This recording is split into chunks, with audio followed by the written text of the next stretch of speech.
महाराष्ट्र में नई सरकार बनी है। एकनाथ शिंदे और डिप्टी सीएम देवेंद्र फडणवीस की सरकार को शपथ लिए करीब 1 महीने का वक्त बीत चुका है, लेकिन मंत्रियों की नियुक्ति नहीं हो पाई है। बीजेपी और शिंदे की नई सरकार के मंत्रिमंडल का विस्तार कब होगा, इस बात का हर किसी को बेसब्री से इंतजार है। तो वहीं इस पर राजनीतिक जानकारों का मानना है कि देवेंद्र फडणवीस के फिर मुख्यमंत्री बनने के सपने को धता बताकर उन्हें उप मुख्यमंत्री बनाने वाले बीजेपी आला कमान के बारे में कयास लगाए जा रहे हैं कि वो मंत्रिमंडल के मामले में सभी को चौंकाने वाला दांव भी खेल सकते हैं। सीएम की तरह ही बीजेपी मंत्रिमंडल में बड़ा खेल हो सकता है। बता दें कि बीजेपी के कई बड़े नेता मंत्रिमंडल विस्तार के मामले में इसलिए लगभग सहमे हुए हैं, चुप्पी साधे हुए हैं, कुछ नहीं बोल रहे हैं क्योंकि कुछ भी हो सकता है आने वाले समय में। जिसने बोला हो सकता है वो गया। बीजेपी की अंदरूनी राजनीति के जानकारों की राय में ज्यादातर नेता मौन इसलिए हैं कि बोलने भर से ही कहीं कोई बड़ा नुकसान न हो जाए। वैसे भी बीजेपी नेतृत्व कब किसके बारे में क्या फैसला करेगा, इसका अंदाजा लगाना आसान नहीं है।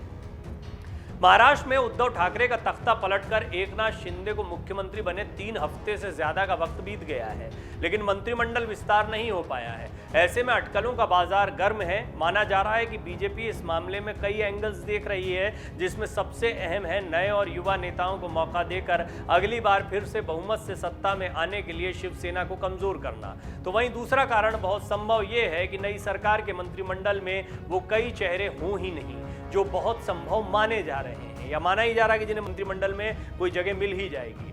राष्ट्रपति, उपराष्ट्रपति, केंद्रीय मंत्रिमंडल के नामों पर और खासकर गुजरात के पूरे मंत्रिमंडल के मामले में बीजेपी का केंद्रीय नेतृत्व जिस तरह से हर बार सभी कयासों को थता बताते हुए, खारिज करते हुए सभी को चौंका देता है, कहीं उसी तरह से महाराष्ट्र में भी ना हो जाए, इसलिए सभी की नजरें केवल नई दिल्ली की तरफ टिकी हुई है।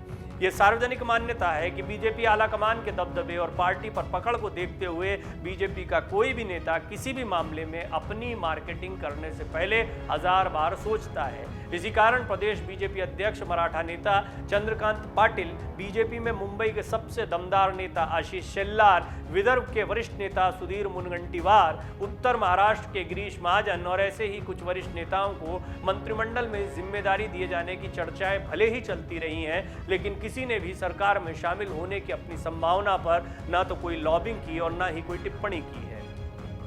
राजनीतिक विश्लेषकों का मानना है कि बीजेपी के केंद्रीय नेतृत्व, खासतौर पर प्रधानमंत्री नरेंद्र मोदी, गृह मंत्री अमित शाह और पार्टी अध्यक्ष जेपी नड्डा का पूरा फोकस अगले लोकसभा चुनाव में फिर से 300 पार सीटें लाने का है। साथ ही बीजेपी की नई पौध के विकास के साथ साथ महाराष्ट्र में शिवसेना को धराशायी करना है।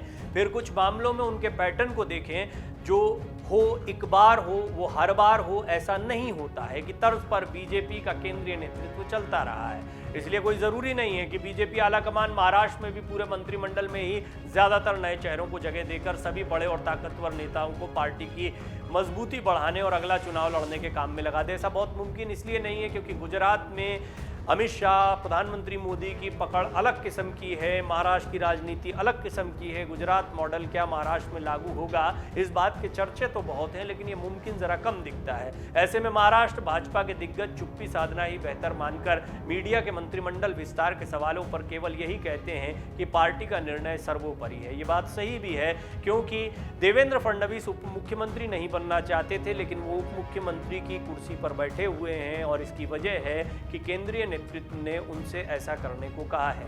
जब देवेंद्र फडणवीस को यह करना पड़ा है तो बाकी के जितने नेता हैं, वो चाहे जितने भी ताकतवर हों, उन्हें वही करना होगा जो केंद्रीय नेतृत्व कहेगा।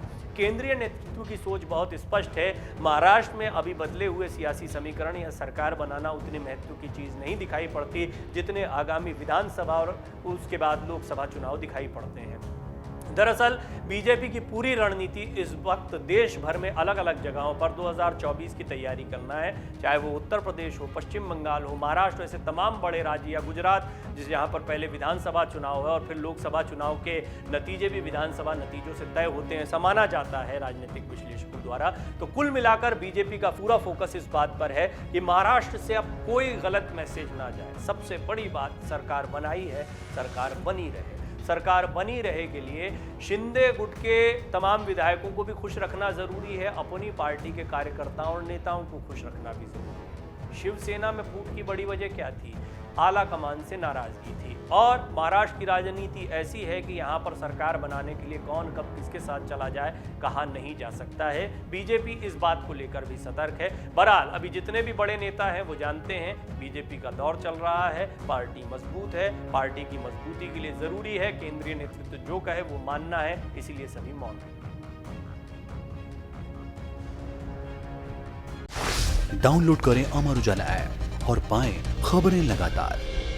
अगर आप ये वीडियो YouTube पर देख रहे हैं तो हमारे चैनल को सब्सक्राइब करें और बेल आइकन को दबाना ना भूलें। अगर आप Facebook पर ये वीडियो देख रहे हैं तो हमारे पेज को लाइक करें।